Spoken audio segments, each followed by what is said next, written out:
लखनऊ से बड़ी खबर आपको बता दें, जहां पर प्रियंका गांधी रायबरेली से लड़ सकती हैं चुनाव। कांग्रेस पार्टी कर रही है बड़ी तैयारी।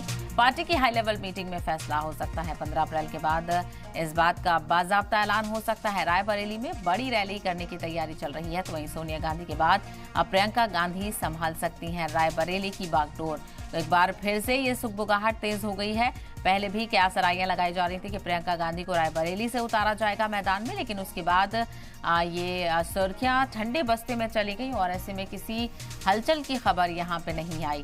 तो प्रियंका गांधी को रायबरेली से चुनाव लड़ाने की बात कही जा रही है। ज्यादा जानकारी हासिल करते हैं, हमारे नुमाइंदे अतीक अहमद इस वक्त हमारे साथ जुड़ गए हैं। अतीक, एक बार फिर से सुगबुगाहट तेज हो गई है प्रियंका गांधी को लेकर, क्या कुछ तैयारियां देखने को मिल रही हैं रायबरेली में?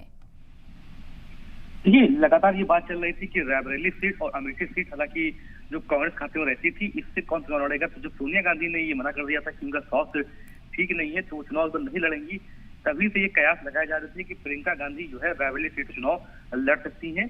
अमेठी सीट चुनाव कौन लड़ेगा इसकी बात चल रही थी। तो रायबरेली सीट से हालांकि बड़ी पार्टी जो मीटिंग हुई है दिल्ली में बैठ के, वहां पर तय किया गया है कि खबर मिल रही है कि प्रियंका गांधी को रायबरेली सीट से चुनाव लड़ने की तैयारी चल रही है, जिसको लेकर कई रैलियां भी की जा सकती हैं और इसकी घोषणा जो है वो 15 अप्रैल के बाद की जा सकती है। तो आधिकारिक घोषणा नहीं हुई है, मगर ये बात मानी जा रही है कि अगर प्रियंका गांधी इस सीट से चुनाव लड़ती है तो जो सीट मानी जाती है कि जो सीट कांग्रेस खाते में घर के रहती है और जो सीट राज घराने की मानी जाती है, हमेशा से ही आजादी के बाद से ये सीट कांग्रेस खाते में रहती है, तो वो सीट अगर वो जीतती है तो बड़ी उपलब्धि होगी कि वो सीट खाते में आएगी।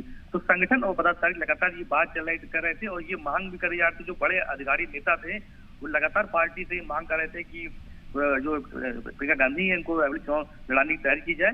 तो सोनिया गांधी के बाद अब प्रियंका गांधी यूपी में कैसे कमान संभाल सकती हैं और लोकसभा चुनाव को लेकर अगर वो चुनाव लड़ती है रायबरेली से तो पूरे यूपी में जहां जहां कांग्रेस 18 सीटों चुनाव लड़ेगी वहां पर भी कहा जाएगा कि कई जो ऐसे जिले हैं जहां से उनका प्रत्याशी उतरेगा वहां से भी वो प्रचार भी करें। तो बड़ी बागडोर हालांकि उनके हाथ में दे दी जाएगी और अगर चुनाव लड़ती है तो यहाँ से जो टक्कर काटेगी देखने को मिलेगी। वो बड़े जो नेता है कांग्रेस के वो यहाँ से चाहेंगे चुनाव लड़े और बड़ी रैलियां भी की जाएगी। बिल्कुल, अधिक कारकुनों में खासा जोशो खरोश देखने को मिल रहा है और शुरुआत से ही ये उम्मीद लगाई जा रही है कि प्रियंका गांधी को लेकर कुछ न कुछ फैसला किया जाए। लेकिन 15 अप्रैल के बाद बाकायदा ऐलान होगा। आखिर इसमें देरी क्यों की जा रही है? चुनावों की तारीख सर पे है। देखिए, बिल्कुल, हालांकि चुनाव की तारीख सर पे है। ऐसे में जो कांग्रेस की बात करें तो हमेशा ही प्रत्याशियों को लेकर जो उनकी लेट लतीफी रहती है, इसी का कारण मिलता है कि कई सीटों पर प्रत्याशी हार जाते हैं। यही बात अगर भाजपा समाजवादी पार्टी की करे तो उनके प्रत्याशी प्रचार देते हैं।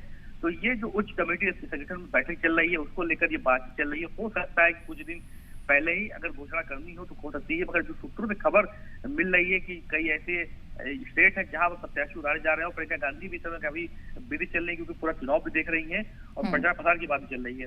तो ऐसे में ये माना जा रहा है कि 15 अप्रैल के बाद ही उनकी बिल्कुल ऐसे में देखना बेहद अहम होगा कि 15 अप्रैल के बाद क्या कुछ ऐलान इस हवाले से किया जाता है। तो एक तफसील के लिए बेहद शुक्रिया।